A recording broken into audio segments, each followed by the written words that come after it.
लो students, अगर आपने Hindi medium से एलएलबी की है तो डोंट वरी। आपको आज मैं ऐसा तरीका बताऊंगी जिससे आप इंग्लिश अच्छी कर सकते हो और आप भी जजेस के सामने, ऑनरेबल जजेस के सामने इंग्लिश में वार्तालाप कर सकते हो। तो चलिए स्टार्ट करते हैं। देखिए, ये दिल्ली यूनिवर्सिटी जो सबसे बड़ी यूनिवर्सिटी है जहाँ से लॉ करके बच्चे निकलते हैं, तो ज़रूरी नहीं है कि वहाँ सारे इंग्लिश मीडियम के बच्चे होते हैं, वहाँ भी हिंदी मीडियम के बच्चे होते हैं, लेकिन उनको भी ये चीज़ फेस करनी पड़ती है। ठीक है, डिस्ट्रिक्ट कोर्ट्स जितने भी होते हैं, जैसे कि 30 हजारी दिल्ली में, और आप किसी भी डिस्ट्रिक्ट में ले लीजिए, सब जगह जो है डिस्ट्रिक्ट कोर्ट होते हैं। और वहाँ पे जब जिला जहाँ आपको जाना पड़ता है वहाँ पे एक बार के लिए हिंदी चल जाएगी, लेकिन आपको एक इम्पॉर्टेंट चीज़ मैं बता दूँ कि हाई कोर्ट और जैसे सुप्रीम कोर्ट है, यहाँ पे बिल्कुल भी हिंदी नहीं चलने वाली है। यहाँ पे इंग्लिश में ही वार्तालाप होता है।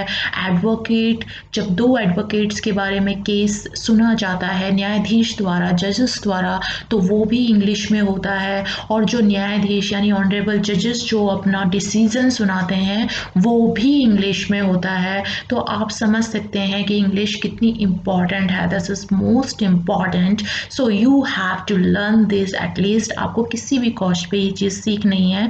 भाषा है, this is language, nothing else. Language है और आप यू कैन डू इट। मैं आपको इसके लिए कुछ चीज़ें बताऊंगी।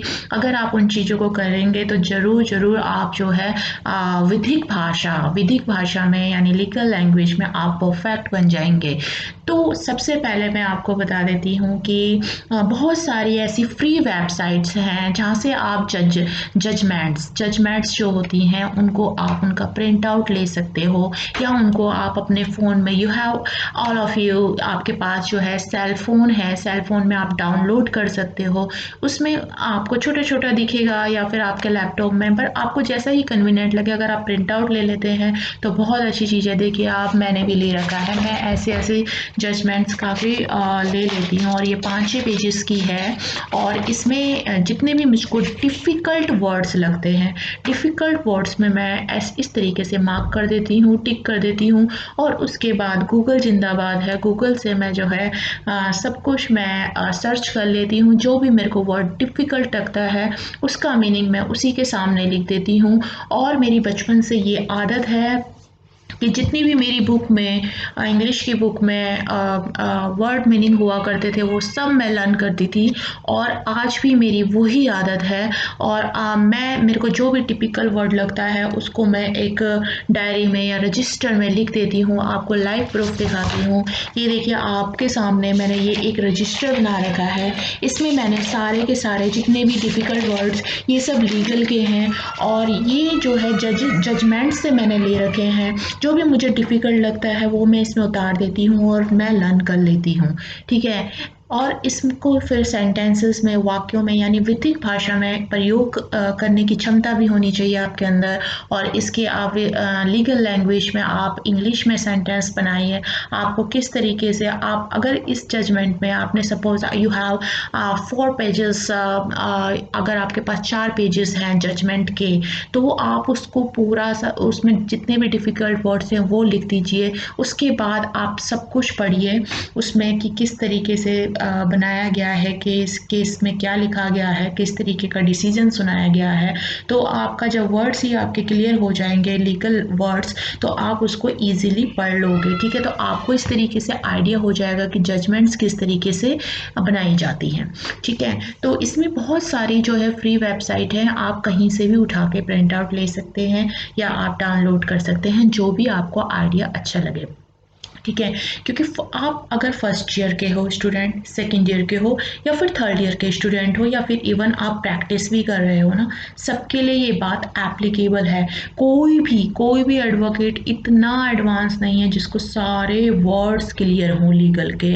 ठीक है, तो आप अगर धीरे धीरे प्रैक्टिस करेंगे तो आपकी भी जो विधिक भाषा है वो बहुत अच्छी हो जाएगी, उस पर कमांड, और आप भी स्पीक करने लग जाएंगे। फिर डिस्ट्रिक्ट कोर्ट में एक बार के लिए हिंदी में चल जाएगा, लेकिन हाई कोर्ट सुप्रीम कोर्ट में जब आप दो एडवोकेट्स जब वार्तालाप करते हैं तो वो इंग्लिश में करते हैं, हिंदी नॉट अलाउड।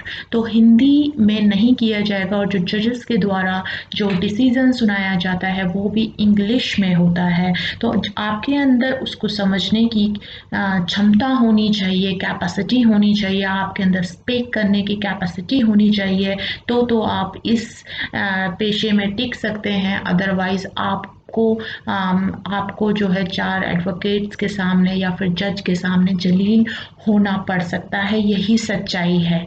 ठीक है, और एक चीज़ मैं आपको और बता दूं, सीनियर एडवोकेट्स के साथ जब आप प्रैक्टिस में उतरोगे या कर रहे हो इस वक्त, तो आपसे काफ़ी छोटे छोटे काम करवाए जा सकते हैं, जो आपको लगेगा यार एडवोकेट होने के बाद भी मुझे इतना छोटा काम करना पड़ रहा है, केस लड़ने की बात तो दूर है।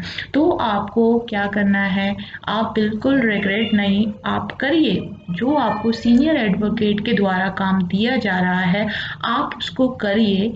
ठीक है, क्योंकि ये जो टाइम है ये आपका सीखने का है, और आप उस चीज़ को निकाल दीजिए अपने अंदर से। ठीक है, वो टाइम भी आएगा, लेकिन इसके लिए आपको सेल्फ प्रैक्टिस की ज़रूरत है। ठीक है, प्रैक्टिस तो आपको सीनियर्स के अंडर करनी ही करनी है, लेकिन सेल्फ प्रैक्टिस जो है वो मस्ट है।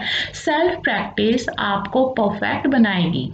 ठीक है, तो मैंने आपको एक जजमेंट का उदाहरण दिया कि किस तरीके से आप अपनी इंग्लिश इम्प्रूव कर सकते हो। और मैं आपको एक चीज़ और बता रही हूँ, अगर आप कोर्ट में जाते हो प्रैक्टिस के दौरान, तो एक आप रख लीजिए डायरी और एक रख लीजिए पेन। ये दो चीज़ें मस्ट हैं, इन दोनों चीज़ों को कैरी करके रखिए, अपनी पॉकेट में रखिए। और वहाँ पे अगर आप वहाँ पे कोई केस देखते हैं, बैठे रहते हैं, तो आप सुबह 10 बजे से शाम को 5 बजे तक जब भी जितनी भी आप टाइम वहाँ पे देते हैं, वहाँ पे देखिए जजेस कैसे अपना निर्णय सुना रहे हैं, किस तरीके से जब जो एडवोकेट्स हैं वो आपस में वार्तालाप कर रहे हैं, कन्वर्सेशन कर रहे हैं, और किस तरीके से जहाँ पे आपको लगता है कि हाँ ये पॉइंट मुझे लिखना चाहिए, तो वो पॉइंट आप नोट डाउन कर लीजिए अपनी डायरी में और उसको अपने माइंड में रखिए, ताकि आपको आगे के लिए एक रास्ता मिल जाए और आपको पता चल जाए कि इस तरीके से जो है वार्तालाप कोर्ट में होते हैं। ठीक है, तो आप कोशिश कीजिए ज़्यादा से ज़्यादा इंग्लिश इम्प्रूव करने की। देखिए जो बेसिक इंग्लिश है वो तो है ही है। अब मैं अगर आपको एक चीज़ मैं कहूँ कि विधिक भाषा बिल्कुल अलग है, बिल्कुल अलग। इंग्लिश एक भाषा है, ये बिल्कुल अलग नहीं है, लेकिन जो पार्टिकुलर वर्ड्स बना रखे हैं लीगल लैंग्वेज के लिए वो अलग है। ठीक है, बाकी तरीका जो है इंग्लिश बोलने का वो वही है।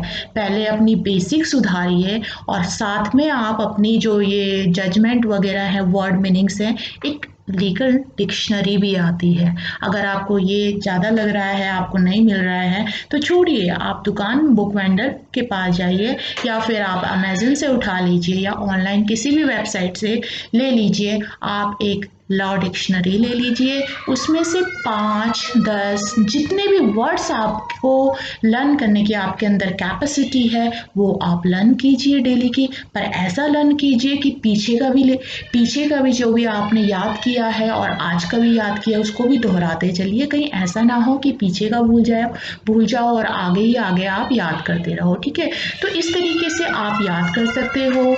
और बाकी अगर आपको एक्ट्स याद करने में दिक्कत है तो आप बेयर एक्ट की बुक ले सकते हो, उसमें आप लर्न कर सकते हो। ठीक है, उसमें सारे इस चीज़ के बारे में हम दूसरी वीडियो में बात करेंगे। यहाँ पे तो सिर्फ हम इंग्लिश की बात कर रहे हैं, तो हम इंग्लिश की बात करेंगे। तो मैंने आपको 2 चीज़ें बताई है कि अगर आप कोर्ट में जाते हो तो आप पेन और डायरी ले जाइए, और उसमें जो है इम्पॉर्टेंट चीज़ें आप लिखिए। ठीक है, और बाकी आप जजमेंट, और बाकी गूगल जो है वो जिंदाबाद है।